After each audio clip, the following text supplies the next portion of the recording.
Hola, ¿cómo les va? Bienvenidos a una nueva entrevista de Telediario Televisión. Mi nombre es Guillermo Jeremía y como cada día nos encontramos en este espacio para parar un poco la pelota respecto de la evolución de los acontecimientos, de las noticias y analizarlas con las opiniones calificadas de entrevistados que nos ayudan a comprender la realidad. Hoy vamos a dialogar con la doctora Marina Cabat, que es doctora en Historia, docente de la UBA, investigadora adjunta del CONICET, escritora de libros, muchos de ellos relacionados con la vida del peronismo, que va a estar en la ciudad de Río Cuarto, convocada por actores políticos riocuartenses para dar cuenta de sus conocimientos. Saludamos a Marina y le agradecemos este tiempo. Un gusto, Marina, ¿cómo le va?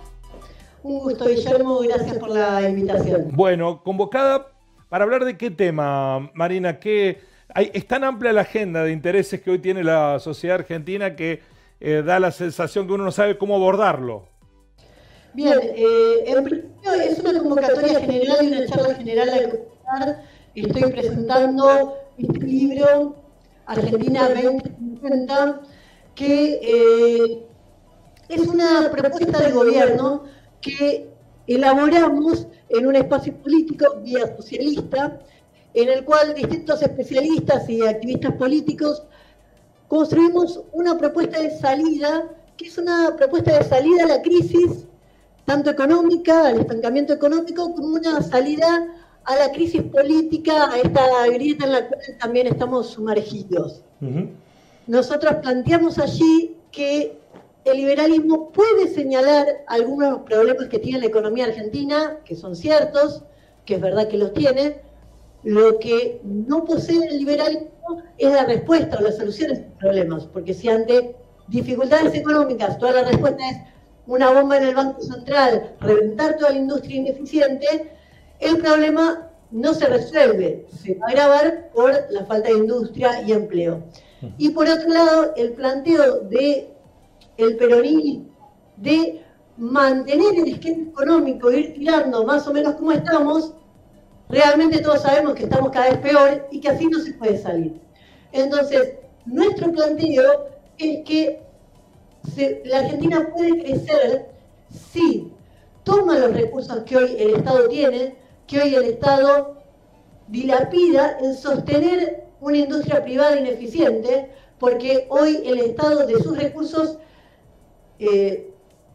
los canaliza hacia el sector privado y dirige hacia el sector privado en forma de distintas formas de subsidios más del doble del dinero de lo que destina a asistencia social. Y los medios normalmente hablan de lo que cuesta la asistencia social, y nunca hablan de lo que cuesta la asistencia empresarial, todo el dinero que puede dar la empresa privada sostenerlas.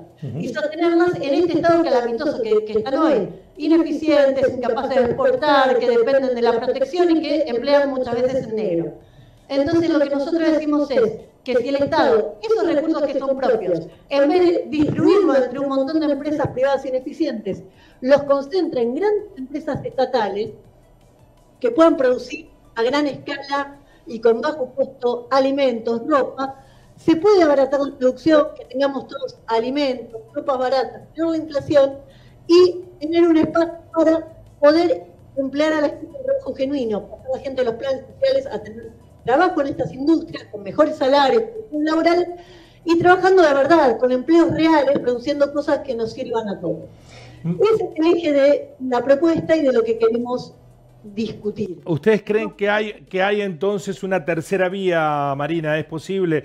Esa vía socialista a la que plantean, ¿está alimentada en el socialismo clásico que conocemos o es un socialismo de este siglo, ayornado? Ambas cosas. Es un socialismo que tiene una tradición. Nosotros, nuestra referencia histórica está al otro lado de la cordillera. Estamos pensando en un proyecto similar al que encabezó en su momento Salvador Allende en Chile. Y cuando los liberales preguntan por dónde funcionó esto, y nosotros decimos, y mirá Chile, porque a Salvador Allende lo sacaron con un golpe de Estado, pero parte de su proyecto económico sobrevivió. Chile creó una empresa nacional estatal muy grande, Codelco, donde centralizó toda la minería del cobre, que en ese momento estaba en crisis porque la baja escala le quitaba productividad y tenía bastantes problemas. Centralizó, creó una gran empresa estatal, y esa empresa estatal es hoy responsable de toda la exportación del cobre chileno, que es básicamente lo mismo que decir todas las exportaciones de Chile, porque hoy el 70% de lo que exporta Chile es cobre producido por una empresa estatal creada por un presidente socialista en la década del 70. Es Codelco. Y esa empresa estatal, ni Pinochet ni ningún gobierno liberal que vino después la tocó. ¿Por qué? Porque funcionaba. Entonces, para nosotros ese es el camino del desarrollo. Ahora, concentrar la inversión en empresas de gran escala, tecnología y que puedan ser competitivas y generar empleo. En el caso de Chile, si uno lo mira en atención de los últimos acontecimientos sucedidos hace un par de años atrás, ese modelo tampoco terminó de resolver el problema de buena parte de la población, que terminó, bueno, con una pueblada mayúscula impensada en Chile. Por supuesto, porque esta gente lo que ha dejado en pie es solo esta empresa estatal, mientras que el resto del proyecto económico lo han desarmado. Yo simplemente ponía, Guillermo, este ejemplo de que una empresa estatal puede ser productiva, puede funcionar. Obviamente, así como la Argentina no puede vivir del agro solamente, somos 47 millones de habitantes, y en eso el federalismo se equivoca, porque no puede quedarse solo con lo que hoy es eficiente, que es el agro y pocas cosas más, y entonces nadie tendría que vivir en el país. Hay que desarrollar otras actividades, y solo el Estado puede hacerlo competitivamente, por esta cuestión de la escala. Nosotros planteamos otros proyectos también de escala nacional y regional. Por ejemplo, voy a estar hablando de un proyecto para instalar biodigestores en todas las localidades de entre 2.000 y 50.000 habitantes, que esto en el interior tiene un gran impacto, y en provincias como Córdoba es muy importante, y que nos puede permitir producir biogás y biofertilizantes en forma económica y crear empleo en cada localidad de estas dimensiones. Eso es muy importante para el desarrollo del país y en particular de las provincias, incluso del interior provincial, que a veces hasta queda relegado en torno a las grandes capitales.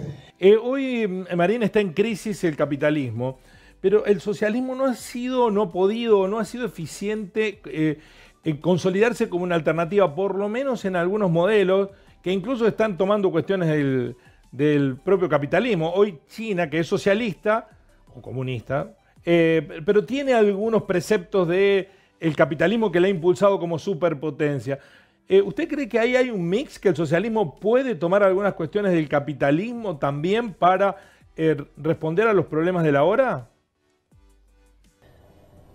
El caso de China es el caso de un país que ha transicionado de una economía socialista hacia el capitalismo, y que lo que mantiene es una estructura burocrática para controlar la población.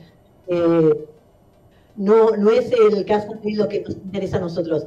Nosotros estamos pensando en una transición del capitalismo al socialismo, una transición que en el contexto político latinoamericano actual tiene que ser gradual, pero que tiene que implicar un avance cierto, donde lo colectivo vaya predominando sobre lo individual y donde puede haber un mix. Un ejemplo, nosotros pensamos una economía con un triple esquema, Guillermo, que es, por un lado, la empresa privada que pueda sostenerse sin subsidios, porque nuestro primer precepto es cero subsidio a la empresa privada. Entonces, empresa privada que pueda sostenerse sin subsidio estatal.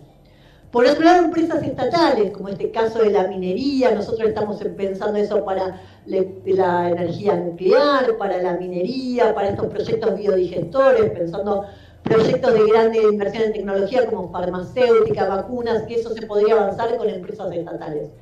Y después estamos pensando también en empresas mixtas. ¿Para qué sectores? Para sectores que hoy están sufriendo mucho la crisis, están en un atolladero gigantesco, que son sectores donde predomina la pequeña y mediana empresa, las pymes, confección, calzado, puede ser Curtiembres, también otras empresas metalúrgicas, donde la pequeña escala no les permite competir y donde la política de darle subsidios no funciona porque no resuelve el problema de base, que es esta dispersión económica que las hace muy inviables en este siglo XXI. Entonces ahí nuestra propuesta es una empresa mixta, donde las pymes aporten con su capital y en función del capital que aporten sean accionarias de una gran empresa mixta y que el Estado sea propietario de la mitad de las acciones, aporte capital, pero así se concentre la producción y pueda relanzarse la industria. Hoy nosotros gastamos miles y hasta millones de dólares en importar zapatos, cosa que hace siglos que producimos, desde el siglo XIX que tenemos una importante producción de calzado y allá en Córdoba es histórica también la producción de calzado en la provincia. Y sin embargo, hoy se importa calzado cuando la capacidad instalada en el país alcanza para cubrir todas las necesidades del país y todavía exportar el 25% de la producción. Pero no con una máquina nueva, con las máquinas que ya están instaladas en el país.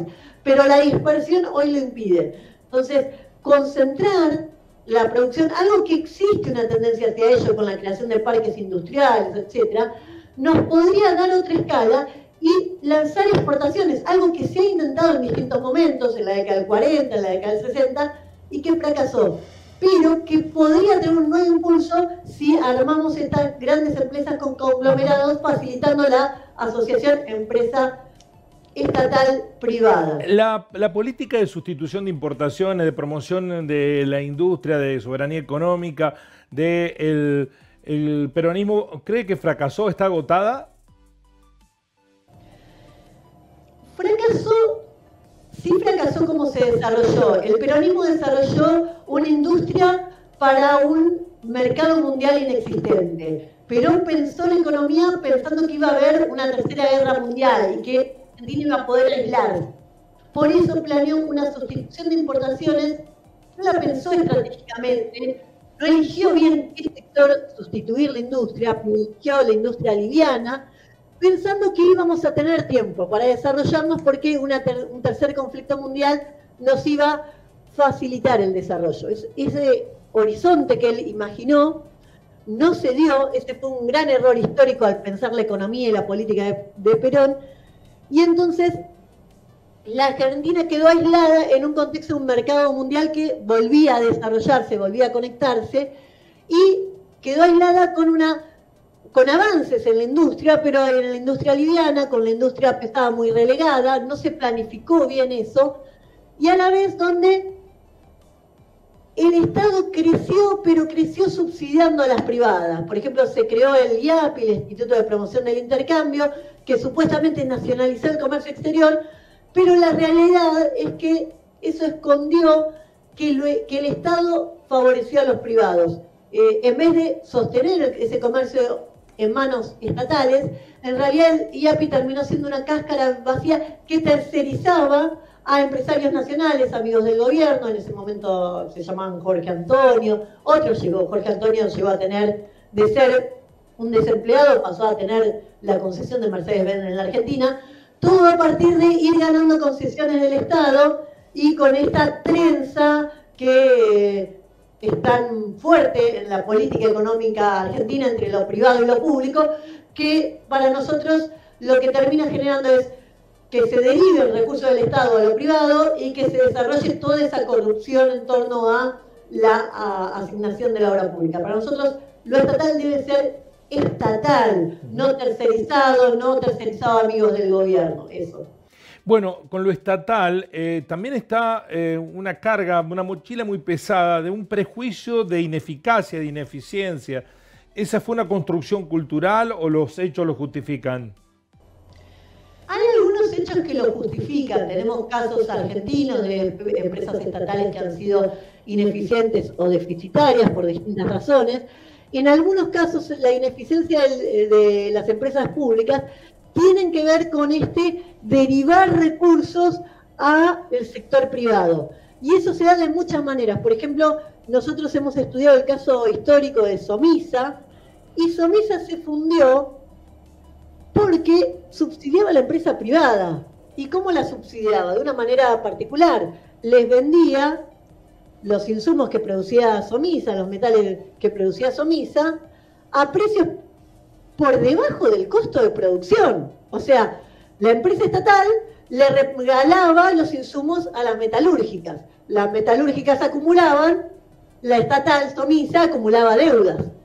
Pero por estos mecanismos de subsidiar a la empresa privada. Entonces, a veces, no es solo decir, bueno, acá hubo una empresa estatal que funciona mal. Pero ¿por qué funcionó mal? Porque la administraron con la lógica de privilegiar al sector privado, con la lógica de gente que estaba en el Estado y que actuaba a favor de los privados.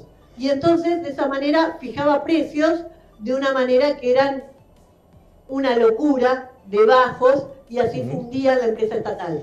Y al mismo tiempo también estudiamos otros ejemplos, porque en los medios esto también hay una avanzada liberal que dice nada se puede hacer desde el Estado es ineficiente per se. Por eso yo arranqué con este ejemplo chileno para ir cuestionando ese consenso liberal, que bueno, es uno de los ejes de la charla con la cual estamos convocando acá en Río Cuarto, en Córdoba Capital y en otros lugares que estuvimos dando la charla. Yo vengo de dar estas charlas la semana pasada en Jujuy.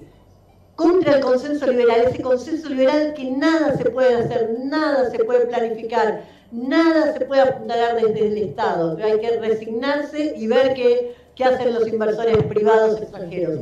Entonces, contra ese consenso, bueno, un primer argumento, Codelco, la empresa minera creada por un presidente socialista en Chile, todavía funciona. Y en la Argentina hay empresas que funcionan, que dan ganancias. Un ejemplo es Nucleótica Argentina, la compañía que produce energía nuclear. Da ganancias, el año pasado dio ganancias, y todos los años da ganancias. Y es algo que si invertimos más en esa empresa pública, podemos resolver varios problemas económicos que tenemos, la crisis energética, los problemas de divisas. Argentina es uno de los pocos países en el mundo que cuenta con energía nuclear. Y sin embargo no la aprovechamos lo suficiente. Somos pioneros desde la década del 50 que trabajamos en el área de energía nuclear. Y hoy solo el 4% de la energía que usamos en el país es energía nuclear. Francia usa el 70% de energía nuclear en su sistema energético. Y la energía nuclear es barata y es más verde que la energía que usamos nosotros en base a termoeléctricas. No estoy diciendo que sea perfecta, hay otras mejores, pero frente a las termoeléctricas que tenemos nosotros, es más ecológica, es menos dañina, y a la vez no nos obliga a importar combustible de países vecinos, como estamos haciendo para suministrarle a las termoeléctricas. Marina, ¿por qué cree, porque hay como una semántica negativa respecto del concepto socialista, ¿por qué no cree que no prosperó nunca en la Argentina un gobierno estrictamente socialista? Porque la palabra está cargada de negatividad, culturalmente hablando. Digo, usted recién lo mencionaba, ¿la hegemonía mediática impone otra lógica? En este momento está muy basado en esta hegemonía mediática y esta avanzada liberal muy fuerte, que en los medios se muestra como que ya hubiera ganado, que ya está ahí, como que todos aceptáramos eso que dice Milei. Y no es cierto. Por otro lado, está amparado en una gran confusión. El peronismo no es socialismo, el peronismo no es de izquierda. Y cuando uno ve qué es lo que hizo el peronismo en concreto en sus gobiernos, ni siquiera fue en ese sentido de centro, fueron gobiernos muy a favor de diferentes empresarios nacionales. Y por eso sus apuestas económicas no terminaron funcionando, porque no fueron consecuentemente estatistas, desarrollistas, sino que privilegiaron a empresarios nacionales y también extranjeros, dependiendo las alianzas del momento, ahora Rusia, China, y entonces tenés un gobierno kirchnerista que dice ser nacionalista, pero que quiere comprar centrales nucleares llave en mano a los chinos cuando esa es una tecnología que nosotros tenemos. Entonces quieren que los chinos nos vendan centrales nucleares y nosotros le vendamos chanchos, un nuevo pacto de coloniaje. Y realmente creemos que eso no debe ser así. En la Argentina, el socialismo no ha estado en condiciones de disputar el poder, en gran medida porque el peronismo le ha bloqueado esa vida, ha ocupado un poco el espacio de la izquierda y ha logrado como un camaleón mixturarse y camuflarse como de izquierda, siendo que no lo es. Y entonces los enemigos del peronismo y los enemigos del socialismo tienden a mezclar todo en una misma bolsa, no solo para combatir al peronismo, sino para combatir la posibilidad de una emergencia y una alternativa realmente socialista que pueda discutirles a ellos, que pueda decirles, nosotros no somos mercado internista, sabemos que vivimos en el mundo, queremos que la Argentina exporte, queremos que sea eficiente y creemos que lo puede hacer y que el Estado es la vía, el Estado, la inversión, el desarrollo es la vía para hacerlo. Marina, para ir finalizando, usted en su rol profesional como historiadora ha posado la mirada, ha puesto el foco en el peronismo. ¿Qué le genera? ¿Por qué esa vocación? El peronismo es un dato clave de la historia política argentina. Su emergencia implicó un gran viraje en la política argentina. Uno puede decir incluso hace décadas, desde la emergencia del peronismo, casi que no hay emergencia de partidos políticos nuevos que no sean la fracción de una fracción de algo preexistente en muchos casos. Y el modelo económico que instaló el peronismo hace 75 años es responsable de la situación económica de la Argentina hoy. Y en ese sentido, estudiar su matriz económica, política, social, era también la forma de estudiar, bueno, dónde la Argentina tuvo una bifurcada, tomó una dirección que la llevó a estar hoy como está, y a ver qué cosas se podrían haber hecho distintas para estar mejor. ¿Sí? En eso coincide con el liberalismo, que habla de 70 años de historia argentina de irnos mal.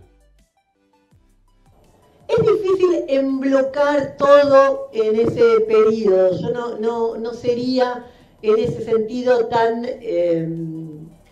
drástica. Sí considero que hay un modelo económico que permitió hasta cierto punto, en algún momento, ciertas mejoras en condiciones laborales, ciertas mejoras en ciertos datos estadísticos del crecimiento de la industria, pero que implicó unas apuestas que en el largo plazo fueron muy costosas y que podríamos haber tenido más desarrollo económico-social tomando otras opciones. Y creemos que no es tarde para eso. Y esas otras opciones no es el liberalismo, no es destruir todo, no es abrir la puerta a toda inversión extranjera y esperar que pase. Que lo dice el liberalismo, que también desde el gobierno hay muchos que se han creado este discurso. Hay otro camino.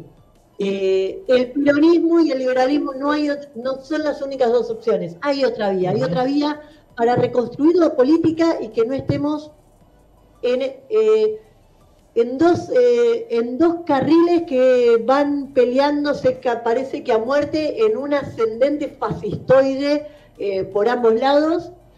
Y también hay otro camino para organizar la economía que no sea ni el desastre actual y la ineficiencia aceptada y con resignación, ni ganar exportaciones en un sector aparte a costa de un genocidio social en el resto de la sociedad.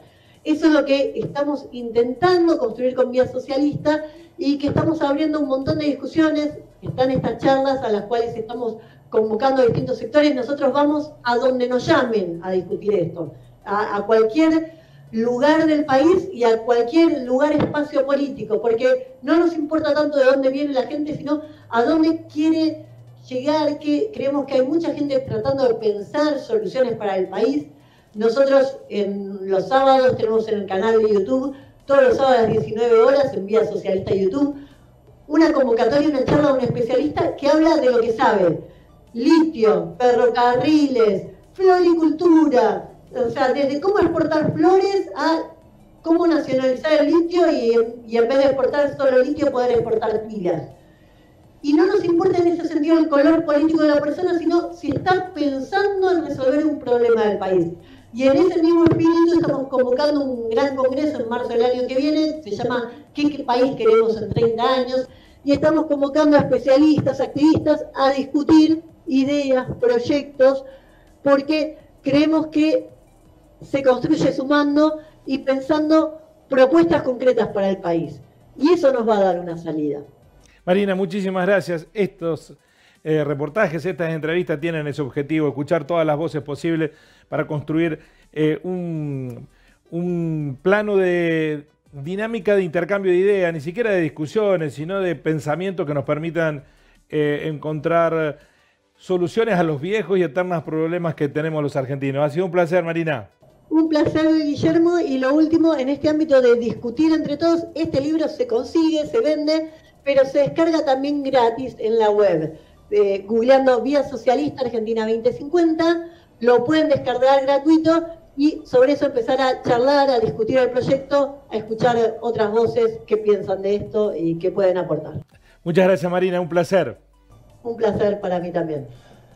La Argentina que nos debemos, en la que tenemos que pensar. Uno cuando proyecta 2050 dice falta tanto. Bueno, en el 2000 decíamos que el 2020 estaba muy lejos, ya estamos en el 2020 y con problemas que se han profundizado.